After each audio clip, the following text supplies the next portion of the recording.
Hello friends, this is Komal and welcome to my YouTube channel Cosmetic Line. Friends, good morning. Hope so you all are okay and fine and do well in your life. तो इसी के साथ cosmetic line आप सभी का स्वागत करता है। तो जैसे आप जानते हो कि cosmetic line personal care, skin care and hair care बारे में सारी इन्फॉर्मेशन आपके साथ शेयर करते रहता है। तो सेम लाइक दैट आज हम एक प्रोडक्ट आप लोगों के साथ एक एप्लीकेशन डिस्कस करने वाले हैं। तो अंडर द सेगमेंट हम लोग उसका बेसिक, उसकी थ्योरी, उसकी ideal properties, basic raw material, उसका फॉर्मुलेशन एंड मार्केटेड प्रोडक्ट के बारे में डिस्कस करने वाले हैं। So be with me and open the door of your brain and just grab some knowledge from it. Friends, हम लोग आज मॉइस्चराइजिंग क्रीम के बारे में जानने वाले हैं। तो आप सभी जानते हो कि मॉइस्चराइजिंग क्रीम कैसी है, but just I want to discuss some scientific, logical and reasonable information with you. तो ये जो इन्फॉर्मेशन है आपको थोड़ा एनालिसिस करने में हेल्प होगा कि कैसे क्या वो चीज़ वर्क करती है। पता तो होना चाहिए ना, नहीं तो जाके कोई भी प्रोडक्ट खरीद के ला लेंगे आप लोग। तो जैसे ये नाम है इसका मॉइस्चराइजिंग क्रीम, इसको मैं अगर स्प्लिट करती हूँ तो क्या होगा, मॉइस्चराइजिंग। तो जो मॉइस्ट का मीनिंग क्या है कि थोड़ा सा गीलापन है ना, स्लाइटली वेटेड जो रहता है। तो सेम लाइक दैट ये क्रीम वर्क करती है।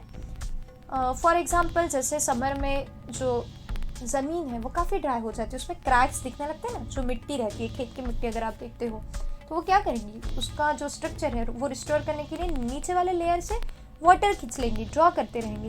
तो इसी के साथ क्या होगा कि वहाँ पे भी पानी की जो कमतरता रहेगी, उसी के साथ वो डिहाइड्रेट होने लगेगा और उसका जो स्ट्रक्चर है वो लॉस होते रहेगा। सेम लाइक दैट जो मॉइस्चर मतलब क्रीम है वैसे ही वर्क करती रहती है कि ये जो डिहाइड्रेशन को रोकती है और वाटर रिस्टोर करने के लिए हेल्प करती है। तो जैसे हम लोगों के स्किन से जब वाटर इवोपरेट होने लगता है या वाटर लॉस्ट होता है बिकॉज ऑफ इवोपरेशन, तो इसके चलते हुए जो अपर लेयर ऑफ स्किन है वो नीचे वाले लेयर से वाटर ड्रॉ करती है and the skin become dehydrate. तो डिहाइड्रेट स्किन कैसे दिखती है, उसकी फ्लेक्सिबिलिटी चली जाती है, रफ दिखती है। जैसे कि विंटर में देखो स्किन काफ़ी रुखी रुखी सी हो जाती है। तो इसी के चलते हुए हम लोग क्या करते हैं, मॉइस्चराइजिंग क्रीम अप्लाई करते हैं। तो बेसिकली मॉइस्चराइजिंग क्रीम में क्या होता है, वाटर कंटेंट ज़्यादा होता है। ये वाटर कंटेंट क्या करता है, water content plasticize stratum corneum and help to restore water and make skin soft. ये रिस्टोर करता है वाटर को और हाइड्रेटेड रखता है स्किन को, और अल्टीमेटली क्या होगा, स्किन फिर सॉफ्ट नजर आती है। Friends, what is the moisturising cream, definition क्या है इसकी, वेरी सिंपल। जैसे कि मैंने आपको बताया, अभी डिस्कस किया, like that those cream which restore water to stratum corneum are called as moisturising cream. Next हम देखेंगे कि इसकी आइडियल प्रॉपर्टीज क्या है, बिकॉज कोई भी क्रीम अगर आपको फॉर्मुलेट करनी है तो उसका एक पर्टिकुलर एजेंडा है, एक क्राइटेरिया है, उसकी एक प्रॉपर्टी है। तो उसके चलते हुए वो फ्रेम में आपको काम करना पड़ता है। तो वो हम डिस्कस करने वाले हैं। What are the ideal property of moisturizing cream? First one, it should have a good consistency and ease of application. Second, it should be non-toxic and non-irritant. Third one, it should form a uniform layer on your skin and it should not be sticky and sticky. जैसे हम लोगों ने देखा है उसके mechanism में कि वो एक लेयर फॉर्म करता है, so that should be prevent water loss from your skin. तो इसी के लिए उसकी जो लेयर है वो यूनिफॉर्म होनी चाहिए, so that it prevent water loss from your skin. Next one, it should be remove when desire. It should have aesthetic acceptability. ये सारी जो प्रॉपर्टीज है वो आपके मॉइस्चराइजिंग क्रीम में होनी चाहिए। Now discuss what are the basic ingredient which contain in moisturising cream. क्या क्या बेसिक होना चाहिए ना, जैसे कि लास्ट टाइम मैंने आपको ये भी बताया था कि पर्टिकुलरली दो बेसिस हम यूज़ करते हैं, like water in oil and oil in water. तो moisturizing cream generally are O/W type of cream, some are W/O also, but most of the O/W creams are preferable as a moisturizing cream. तो ये जो choice रहती है आपकी ingredient selection की, वो particularly आपके मैकेनिज्म के ऊपर डिपेंड करती है कि वो क्या बेनिफिट आपको देना चाहिए। तो जैसे हम लोगों ने डिस्कस किया कि वाटर लॉस होता है, तो हम लोगों को स्किन को हाइड्रेटेड रखना है। दैट मीन्स वाटर यहाँ पे मेजर पार्ट प्ले कर रहा है। तो इसी के साथ चलते हुए जो आपके कंस्टिट्यूएंट रहेंगे, तो इसमें सबसे ज़्यादा लास्ट टाइम हम लोगों ने बेसिक में ये भी डिस्कस किया है कि ह्यूमैक्टेंट नाम का जो इंग्रेडिएंट होता है जो मॉइस्चराइज़र प्रोवाइड करता है, तो वो यहाँ पे सबसे ज़्यादा रोल इम्पोर्टेंट प्ले करता है। तो आपको आपके फॉर्मुलेशन में बेसिक जो रॉ मटेरियल्स है, जो बेस है आपका, उसमें ह्यूमैक्टेंट्स की ज़्यादा ज़रूरत है। तो humectant is key player in this formulations. तो ह्यूमैक्टेंट आपको पता है क्या है, लास्ट टाइम मैंने डिस्कस किया, please visit that your video also. और जैसे ह्यूमैक्टेंट्स में आप ले सकते हो glycerin, propylene glycol and sorbitol and another one also. There are wide range of humectant जो सुटेबल रहेगा आपके फॉर्मुलेशंस के लिए, वो आपको चूज़ करना है। तो बेसिक में सबसे पहले आपको बेस चूज़ करना है आपके फॉर्मुलेशंस के लिए। मैंने ऑलरेडी बेसिस डिस्कस किए थे, O/W and W/O, vanishing and cold cream base जो रहते हैं।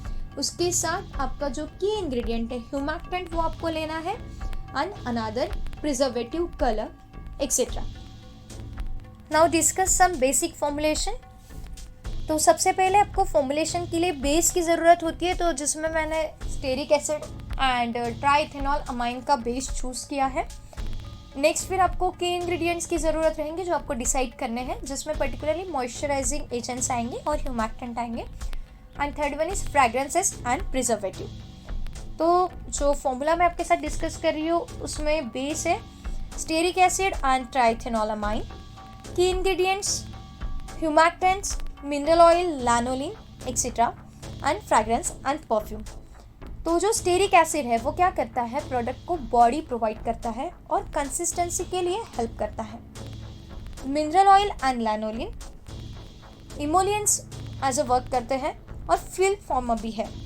Glycerine monostearate as a self emulsifier, isopropyl myristate as a moisturizing agent, glycerin propylene glycol as a humectant, triethanol amine as a emulsifier, and water as a vehicle, perfume for fragrance and preservative for shelf life। ये basic formula है। इसकी जो quantity यहाँ mention की है slide पे, वो quantity एक ट्रायल एंड एरर बेस के बाद फिक्स्ड की हुई है। तो इसी के साथ आप अपने भी फॉर्मुलेशंस बना सकते हो।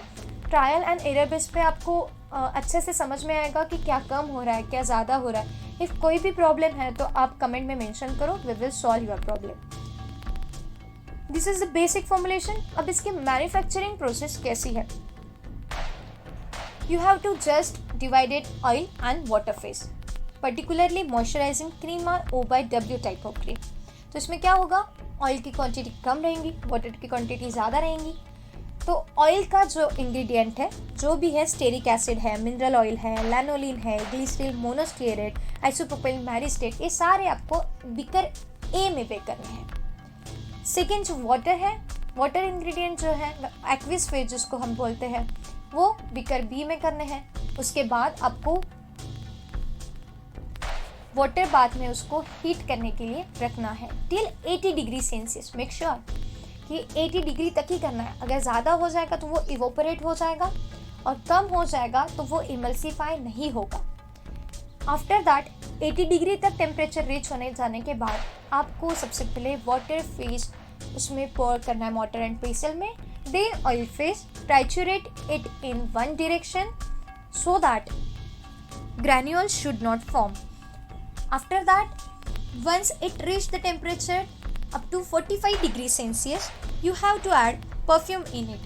उसके पहले अगर आप परफ्यूम को ऐड करेंगे, वो वोलेटाइल ऑयल होता है तो वो पहले ही इवोपोरेट हो जाएगा। And then just fill in container and store in specific place so that your product will be stable. तो इस तरीके से आपको ये प्रोसेस को फॉलो करना है, क्रीम को बनाना है। और आपको कोई भी प्रॉब्लम है तो आप कमेंट सेक्शन में मेंशन करो, we will try to solve your problem. So friends, don't forget to like, share, comment to my YouTube channel and please subscribe it. Press the bell icon so that whenever we will upload video, you will get notification. Stay tuned to Cosmetic Line and stay safe, be happy. Thank you so much for watching.